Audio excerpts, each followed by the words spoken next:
अब कुछ सोचो शकुनी, कुछ सोचो।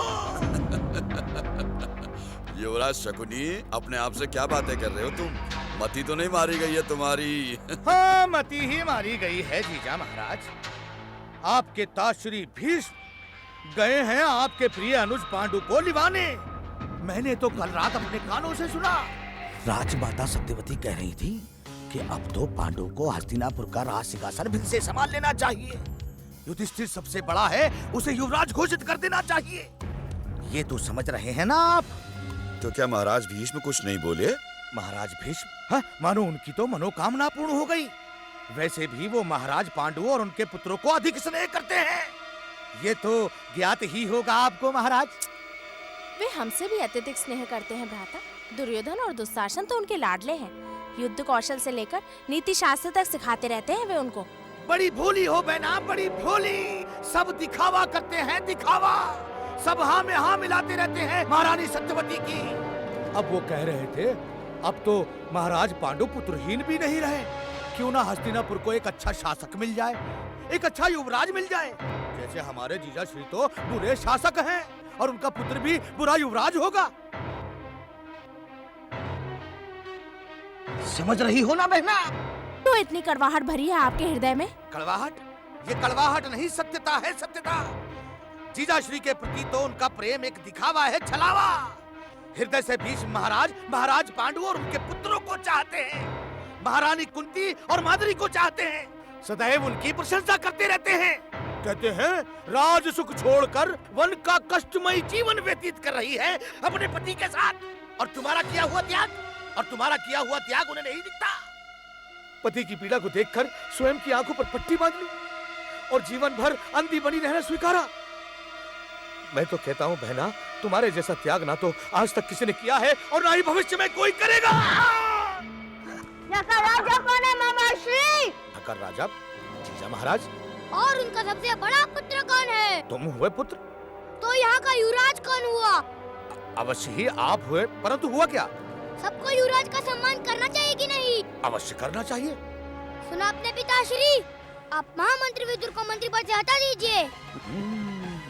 परंतु क्यों पुत्र? क्योंकि वो मेरा सम्मान नहीं करते।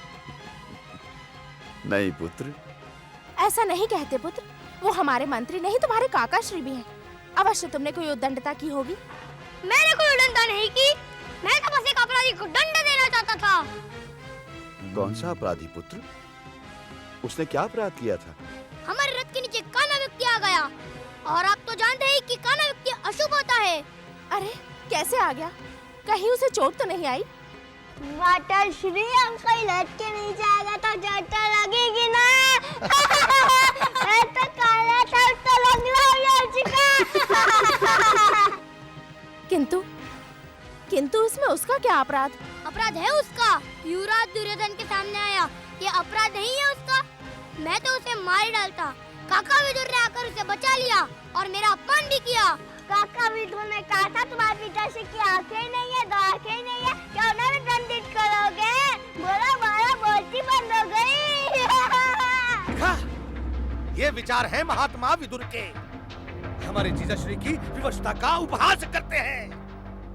ये भीष्म, ये राजमाता, ये विदुर, तीनों एक ही थैली के चट्टे बट्टे हैं। हाँ। बस कीजिए भ्राता, बस कीजिए। अपनी इस आग उगलती जीवा को वश में कीजिए। कहीं ऐसा ना हो एक दिन ये अग्नि हमें नष्ट कर दे, क्योंकि अग्नि सबसे पहले निकटतम वस्तु को ही भस्म करती है। इस आग में नहीं बहना, उस आग में जो वहाँ जलाई जा रही है। देख लेना, एक दिन आप लोग इस आग में जलकर भस्म हो जाएंगे। हाँ। चलो भांजो, आओ भांजो, आओ। गांधारी, विदुर ने ऐसा कहा होगा क्या? नहीं नहीं स्वामी, उनका आशा ऐसा ना होगा। वो तो दुर्योधन को समझाने का प्रयास कर रहे होंगे कि आंख का ना होना कोई अपशगुन नहीं होता। आपकी तो दोनों आंखें नहीं हैं, किंतु आप कितने सौभाग्यशाली हैं। हस्तिनापुर के सम्राट जो है। गांधारी, महाराज भीष्म के साथ यदि पांडु आ गए तो क्या हुआ स्वामी? वे भी हमारे अपने ही है ना। किंतु ऐसा नहीं होगा। पितामह को अकेले ही लौटना होगा। अकेले ही लौटना होगा उन्हें।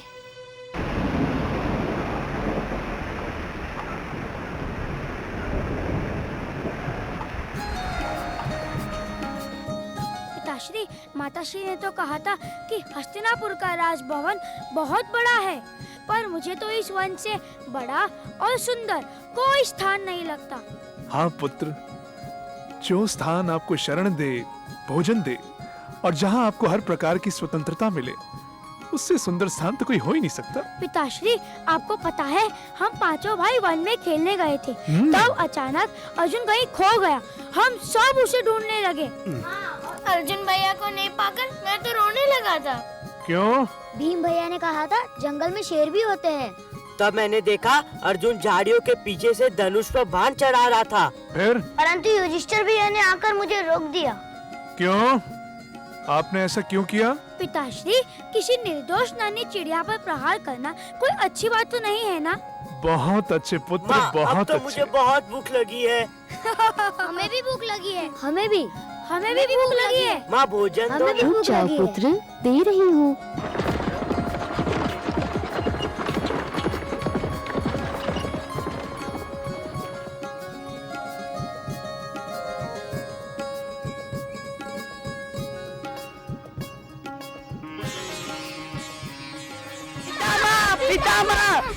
प्रणाम पितामह। आयुष्मान भव। प्रणाम ताश्री। दीर्घायु भव। प्रणाम ताजश्री। सौभाग्यवती भव। कैसे हो पुत्र? तुम सब कैसे हो? आपके आशीर्वाद से सब कुशल मंगल है ताश्री। हस्तिनापुर में सब कैसे हैं? राजमाता, भ्राताश्री, भाभीश्री और उनके राजकुमार कैसे हैं? हस्तिनापुर में सब कुशल से है पुत्र। सब तुम सबका बहुत स्मरण करते हैं। माते तो तुमसे मिलने के लिए अत्यंत व्याकुल है। पुत्र, हम तुम्हें लेने आए हैं। तो फिर ठीक है, हम सभी उनसे मिलने चलेंगे। मिलने नहीं पुत्र, वहां रहने। वहां रहने? हाँ। किंतु ताजश्री, आप तो जानते हैं हम वन जीवन के अभ्यस्त हो चुके हैं। अब वहां हमारा मन नहीं लगेगा। परंतु पुत्र, अब परिस्थितियां बदल चुकी हैं। अब तुम संतानहीन नहीं हो। इसीलिए हम सब ने यह निर्णय किया है कि तुम पुनः राजमुकुट धारण करो और अपना राज्य संभालो। नहीं ताश्री, मैं अपने बड़े भाई को दिया गया राजमुकुट वापस नहीं ले सकता। ये उनके साथ अन्याय होगा। परंतु पुत्र, राजमुकुट पर प्रथम अधिकार तो तुम्हारा ही था। तुम ही सुचारू रूप से राजकाज संपन्न कर सकते हो। तुम तो भली भांति जानते हो कि धृतराष्ट्र की कुछ सीमाएं हैं। ताजश्री, आप जिसके साथ हैं उसे किसी प्रकार की कोई सीमा बांध ही नहीं सकती। तो तुम क्या चाहते हो पुत्र? इस वृद्धावस्था में भी मैं सदैव राजकार्यों में उलझा रहूं? क्या मुझे अवकाश प्राप्त करने का कोई अधिकार नहीं? कुछ ही वर्षों की तो बात है ताजश्री। दुर्योधन बड़ा होकर पिता के कार्यों में हाथ बटाएगा। पांडु, मेरे पुत्र, हम युधिष्ठिर को युवराज बनाना चाहते हैं। ये कुरुवंश का ज्येष्ठ पुत्र है। बुद्धि, आयु, संस्कार तीनों में सर्वश्रेष्ठ है ये। दुर्योधन में बहुत सी कमियां हैं। यह अनुचित है ताजश्री। मैं क्षमा चाहता हूं।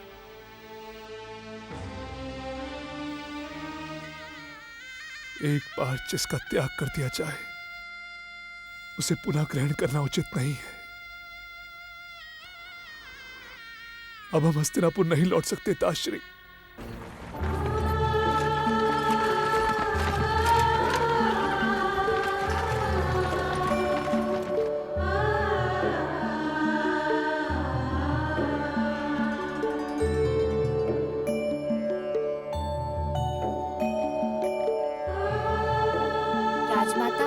पितामह,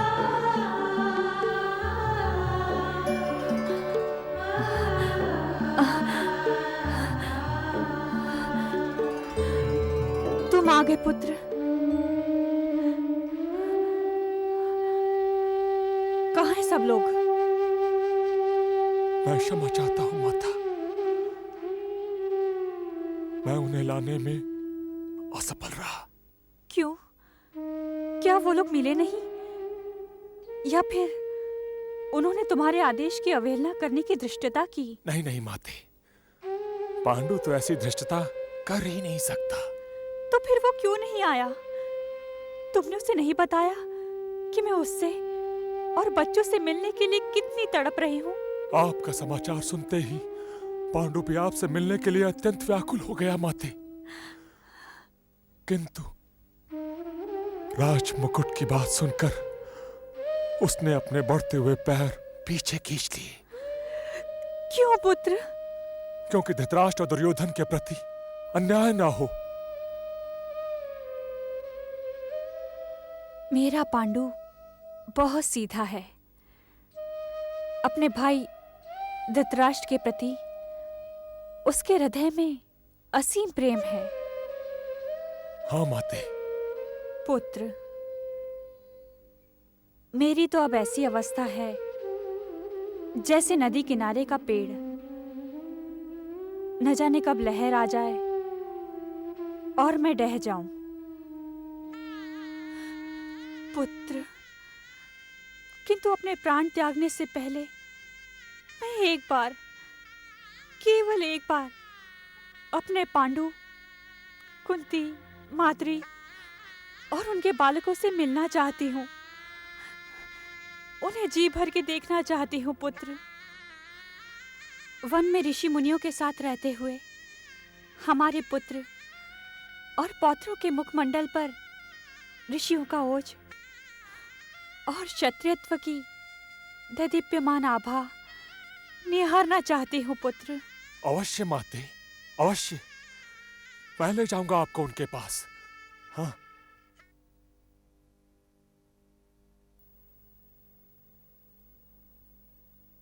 प्रणाम राजमाता। प्रणाम ताजश्री।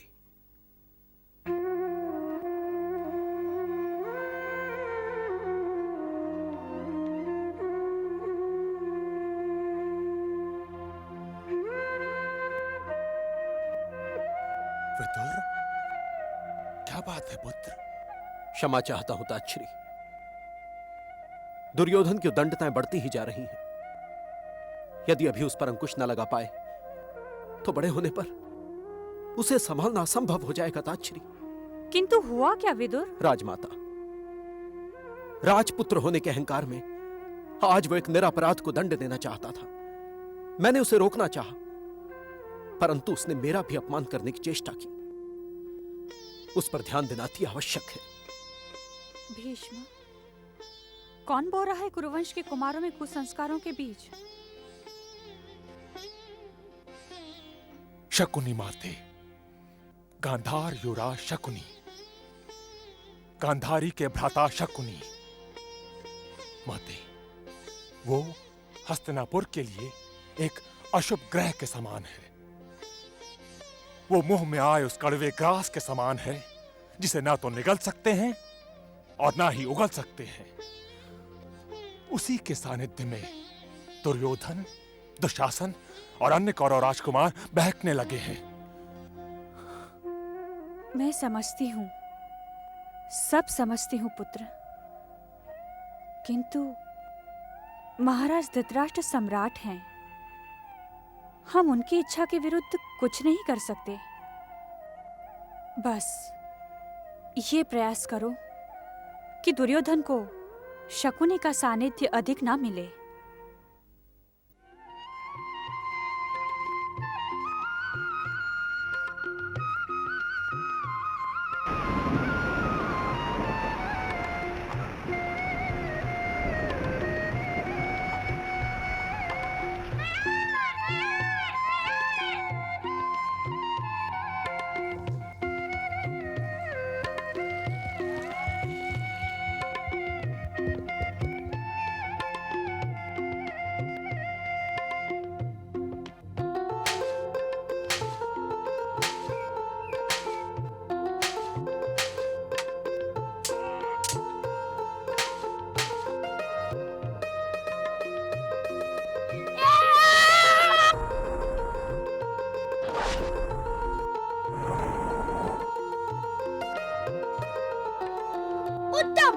अति उत्तम अर्जुन, एक बार फिर करें। ठीक है, चलो।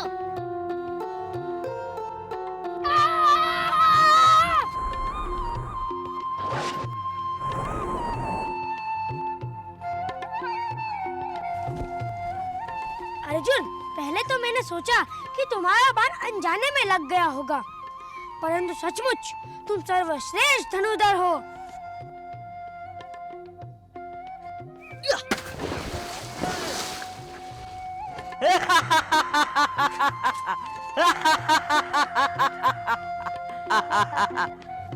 अब मुझे भूख लगी है, हमें भी भूख लगी है। तो चलो माता के पास। माते, माते, माते, माते, हमें भूख लगी है। हमें भी भूख लगी है। ठीक है, पहले स्नान करो और शास्त्र विद्या के लिए सिद्धाश्रम जाओ। जब वहां से लौटोगे तब तक मैं तुम लोगों के लिए खीर बनाकर रखूंगी। खीर पहले खाऊंगा फिर जाऊंगा।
मदन चलायो बाण, पांडु काम पीड़ित भय, रूप गंध आघ्राण, करते ही सुध बुध गई। रूप गंध आघ्राण, करते ही सुध बुध गई। लोभी भ्रमर समान, कमल कुंज के मोह में, लेकर प्यासे प्राण, मृत्यु वरण करने चले। लेकर प्यासे प्राण, मृत्यु वरण करने चले। स्वामी आप?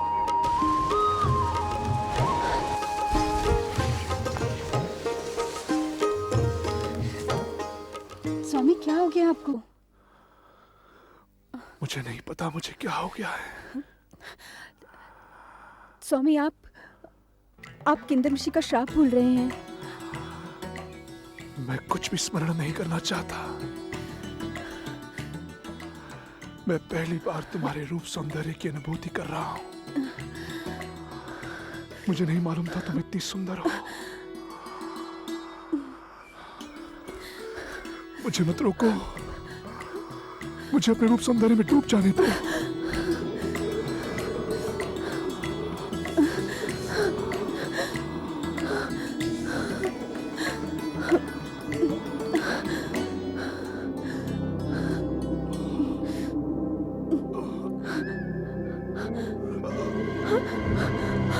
स्वामी, स्वामी, क्या हुआ आपको?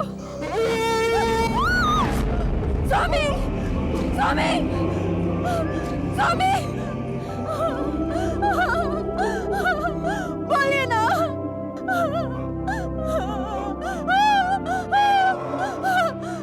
स्वामी, क्या हुआ? बताइए ना। स्वामी, स्वामी, स्वामी। माधुरी,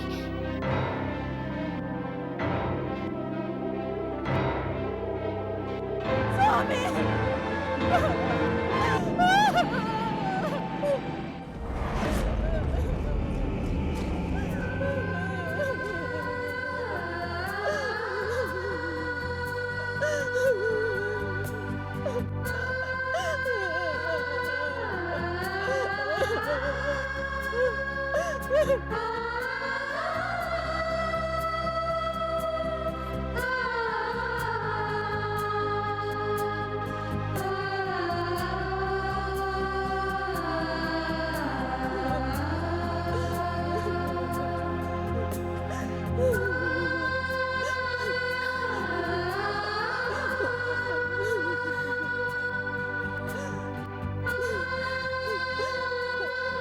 दीदी, स्वामी की मृत्यु का कारण मैं हूँ। मेरे कारण ये प्रलोक सिधारे हैं। मैं जीवित नहीं रहूंगी, मैं जीवित नहीं रहूंगी। नहीं माधुरी, होनी को कौन टाल सकता है? ऋषि किंदम के शाप को एक ना एक दिन तो सच होना ही था। सो हो गया। माधुरी, मैं तुमसे ज्येष्ठ हूँ और ज्येष्ठ पत्नी होने के नाते मैं अपने स्वामी के साथ। नहीं दीदी, हमारे 5 पुत्रों के लिए आप ऐसा नहीं कर सकती और मैं ये अपराध का बोझ लेकर जीवित नहीं रह सकती।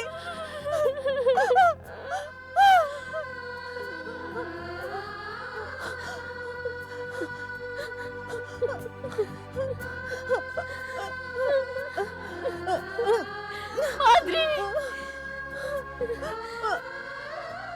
माधुरी, स्वामी, माधुरी,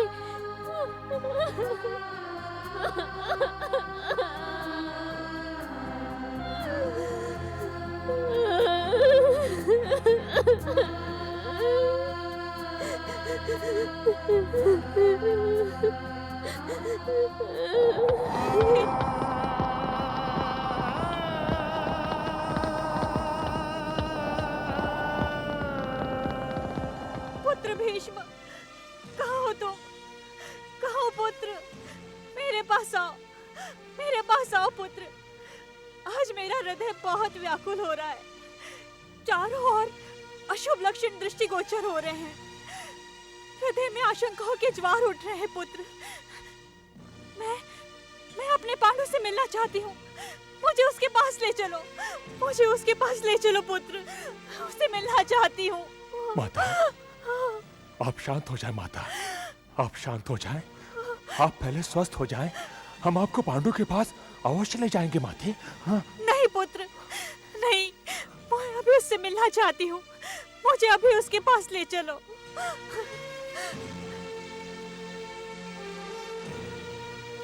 विदुर,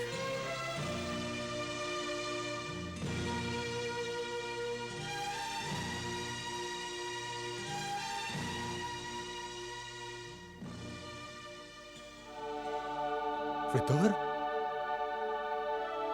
क्या हुआ पुत्र?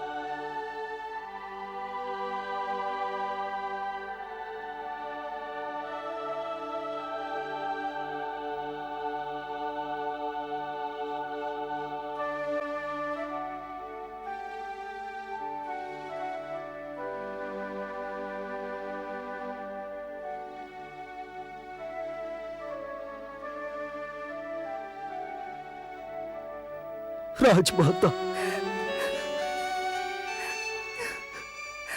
भ्राता पांडु अब नहीं रहे।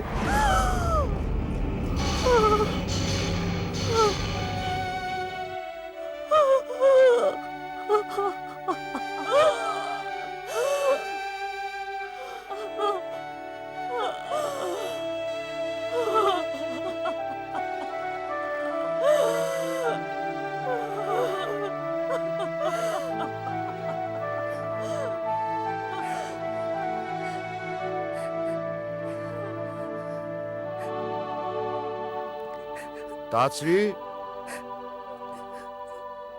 तातश्री, तातश्री, आप बोलते क्यों नहीं? राजमाता, राजमाता, आप चुप क्यों हैं? विदुर, अरे क्या हुआ है तुम्हें?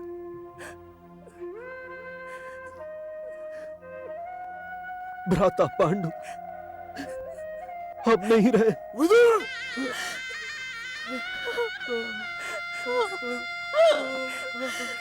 भ्राता,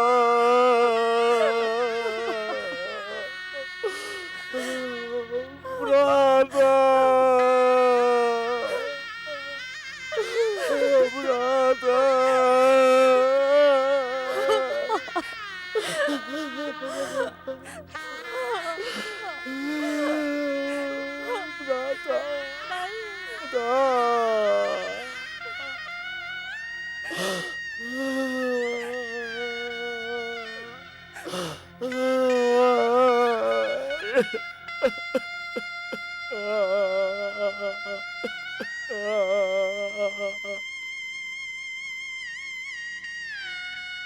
पांडु और माद्री के निधन के पश्चात पूरा हस्तिनापुर साम्राज्य शोक के सागर में डूब गया। महर्षि व्यास के सुझाव से सत्यवती वन जाने को तैयार हुई। अंबिका अंबालिका भी उनके साथ गई। वहां कुछ दिनों के पश्चात तीनों मृत्यु को प्राप्त हुई और शेष रह गई मेरे पुत्र भीष्म की विवशता। हस्तिनापुर की रक्षा का प्रण उसे किसी भी पलायन से रोक रहा था। हे कृष्ण, आप तो संसार की सभी घटनाओं से भली भांति परिचित हैं। अब तक मैंने आपको आपके पृथ्वी आने की कथा सुनाई। आगे तो सब कुछ आपका रचा रचाया है। आप तो जानते हैं कि हस्तिनापुर में क्या क्या हुआ और क्या क्या होने वाला है।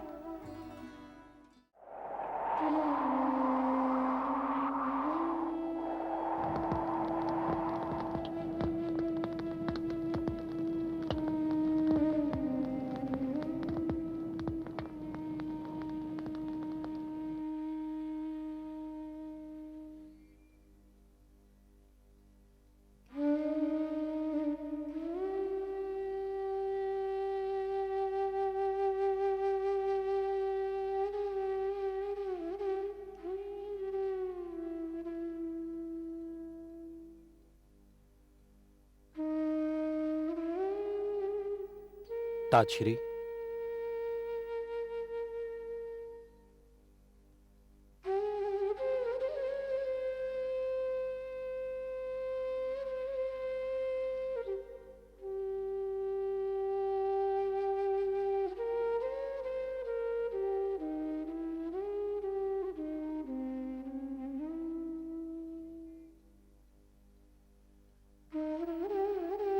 ताजश्री,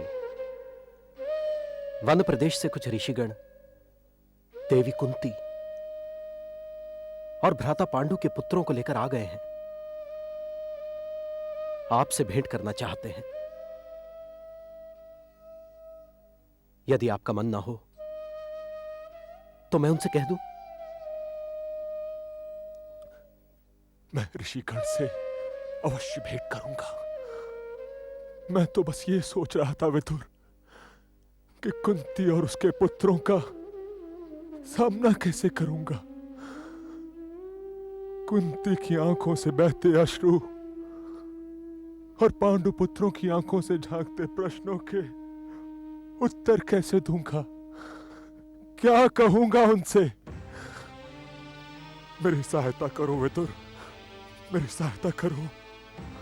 ताजश्री, हस्तिनापुर के क्षितिज पर कुछ ऐसे बादल एकत्रित होते दिखाई दे रहे हैं जिनसे केवल प्रश्नों की वर्षा होगी। और वो सब प्रश्न हमसे उत्तर मांगेंगे। ताजश्री, अभी तो मात्र एक प्रश्न मुझसे उत्तर मांग रहा है विदुर। जिस कुंती को सुहाग के जोड़े में हस्तिनापुर ले आया था, उसे वैदव्य के श्वेत वस्त्रों में कैसे देख सकूंगा मैं? आज पहली बार मैं स्वयं में दुर्बलता का अनुभव कर रहा हूं विदुर। ताछरी, किंतु तुम सत्य कह रहे हो। उन प्रश्नों के उत्तर तो हमें ही देने होंगे। चलो चलो विदुर।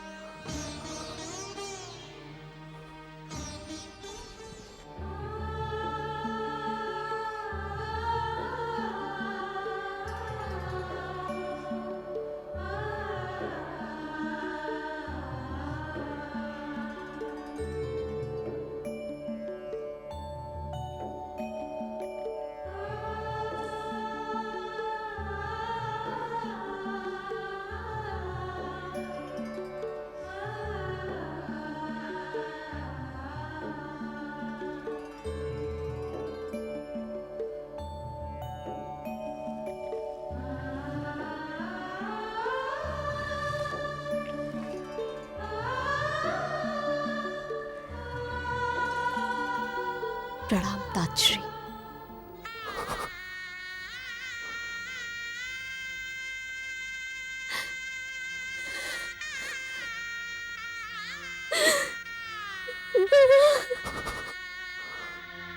शांत हो जाओ पुत्री, शांत हो जाओ,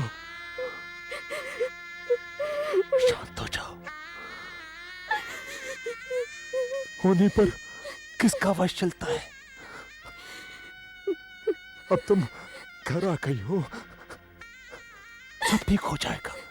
हाँ, सब ठीक हो जाएगा।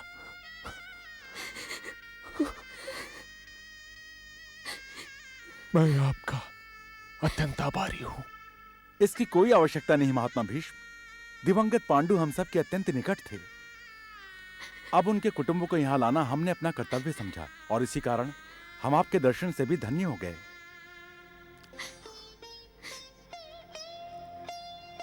आओ मेरे पौत्रों, मेरे समीप आओ, आओ।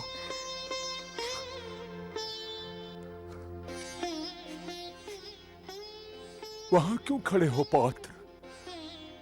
ऐसे क्या देख रहे हो? देख रहा हूँ पितामह, आप आज भी वैसे ही हैं। कैसे? जैसे मैंने आपको देखा था।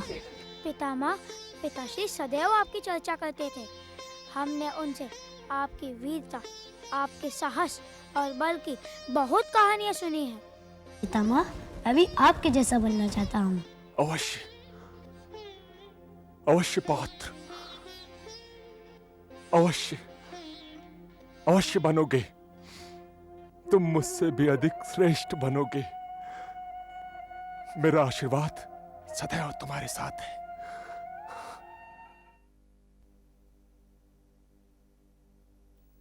महारानी देवी कुंती। कुंती, कुंती, कुंती, मुझे क्षमा करना कुंती। तुम्हारे पास आने का साहस मैं नहीं जुटा सकी। मत रो कुंती, मत रो। जो होना था वो हो गया है। अब तो तुम अपने गृह आ चुकी हो। हम और गांधारी है ना तुम्हारा और अनुज पांडु के पुत्रों का दुख बांटने के लिए। तुम नहीं जानती कुंती, हमें अनुज पांडु कितना प्रिय था। तुम उसकी स्मृति बनकर हमारे पास रहोगी। हाँ, मेरा विश्वास करो कुंती। तुम्हारे जाने के पश्चात मैं नितांत अकेली हो गई थी। अब तुम आ गई हो ना, अब मेरा अकेलापन सदा के लिए दूर हो जाएगा, सदा के लिए दूर हो जाएगा। हमारे पुत्र कहाँ हैं? युधिष्ठिर, हमारे पास आओ। भीम, कहाँ हो तुम? तुम्हें स्मरण है गांधारी? भीम उसी दिन जन्मा था जिस दिन हमारा पुत्र दुर्योधन जन्मा था। हाँ हाँ। अरे अर्जुन, पुत्र अर्जुन, हमारे पास आओ। माद्री के दोनों पुत्र नकुल और सहदेव कहाँ हैं? आओ आओ हमारे पुत्रों, आज हम अति प्रसन्न हैं। आज हमारा पूरा कुरुवंश, हमारा पूरा परिवार हमारे गृह में है। हम अति प्रसन्न हैं, अति प्रसन्न हैं। वन का संकट राजभवन में घुस आया है शकुनी, और वो भी अकेला नहीं, 5-5 संकटों को साथ में लेकर। कहीं पासे उल्टे ना पड़ जाए शकुनी। कहीं ऐसा तो नहीं कि ताश्री ने कुलगुरु कृपाचार्य को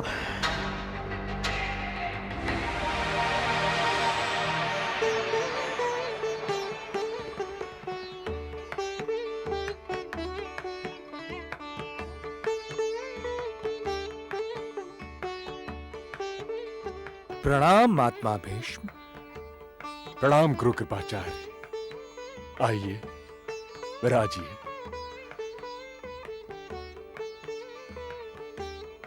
कहिए, कौरव राजकुमारों की शिक्षा कैसी चल रही है? अभी तो शिक्षा आरंभ हुई है। कुछ दिन बीत जाने दे, तभी पता चलेगा कि इन 100 राजकुमारों में से किस किस को शिक्षा में रुचि है। 100 नहीं कुलगुरु, 105 कहें। 105? हाँ कुलगुरु, पांडु के 5 पुत्र भी यहीं आ गए हैं। मेरी हार्दिक इच्छा है कि उनकी शिक्षा का भार भी आप ही संभाल लें। मैं अपने आप को सौभाग्यशाली समझूंगा। कुलगुरु, कौरवों और पांडवों में युधिष्ठिर ज्येष्ठ है। मेरा आपसे विनम्र निवेदन है कि आप उसकी शिक्षा पर विशेष ध्यान दें। गुरु के लिए सभी शिष्य समान हैं। ये तो शिष्यों पर निर्भर करेगा कि वे गुरु से कितनी शिक्षा ग्रहण करें। आपने राजकुमार युधिष्ठिर के बारे में कहा है कि मैं उन पर विशेष ध्यान दूं। ये तो उनसे मिलने के पश्चात ही ज्ञात होगा कि वे कितनी और कैसी शिक्षा में रुचि रखते हैं। मुझे पूर्ण विश्वास है कि युधिष्ठिर आपको निराश नहीं करेगा। वह न केवल आयु अपितु बुद्धि और संयम में भी। नहीं भांजो नहीं, ज्येष्ठ वो होता है जो अपने पराक्रम, अपने साहस और अपने बल में श्रेष्ठ हो। तो मामा श्री, भ्राता युधिष्ठिर मुझसे आयु में बड़े हैं। बड़ा हुआ तो क्या हुआ भांजे, तुम जब चाहो बड़ी सरलता से उसे अपने पराक्रम, अपने साहस और बल से छोटा बना सकते हो। एक बात मत भूलो भांजे कि तुम हस्तिनापुर सम्राट के ज्येष्ठ पुत्र हो, और तुम्हारा पद इतना बड़ा है कि वो चाहकर भी तुमसे बड़ा नहीं बन सकता। किसी स्थान, किसी मार्ग पर तुम युधिष्ठिर को अपने से आगे मत जाने दो। धीरे धीरे उसे ज्ञात हो जाएगा कि आयु में सबसे बड़ा होते हुए भी वो कितना छोटा है। समझ गए ना भांजो?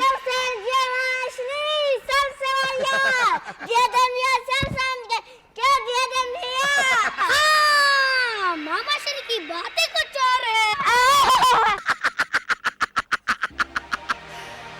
इसमें कुछ तो मेरी बातों का चमत्कार होता है और कुछ तुम्हारी बुद्धि का। तुम्हारी बुद्धि और मेरी बातें मिलकर हस्तिनापुर का भाग्य परिवर्तित कर देगी।